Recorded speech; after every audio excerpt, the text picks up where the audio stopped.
Even though I absolutely love these baby shoes, I wanted to see if we could put the EasyPress Mini to the test and remove this iron-on.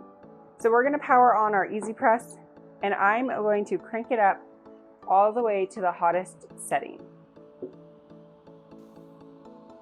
Once your EasyPress is hot enough, it'll turn green and you're ready to go.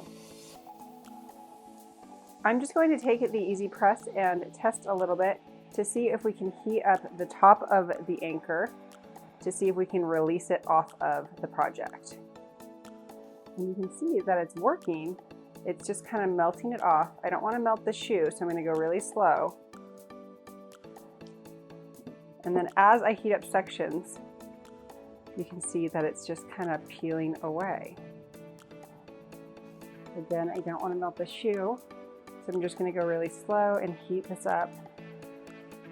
I am using a way hotter setting than what you apply this with, and that's allowing the adhesive to kind of get too hot and melt off.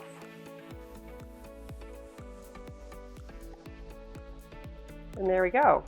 It got the adhesive off pretty well.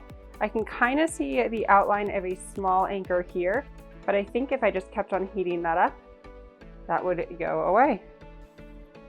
Even though I'm removing the iron-on with the EasyPress Mini, I'm not concerned that this would have ever come off.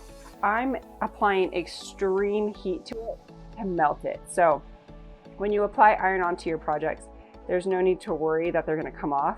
Obviously, this is a test where I'm putting extreme pressure on the iron-on and melting it off. So it's just a cool technique if you need to get iron-on off, or if I wanted to reuse these shoes for another project, or if I made a small mistake on a project. I am so impressed. That shoe looks brand new. There is no adhesive left on it, and that was a lot of surface area for that whale. But you can see that it just kind of melted off, and I was able to peel it right off. So if you have an iron-on mistake and you need to fix it, the EasyPress Mini gets super hot and is able to melt the adhesive off.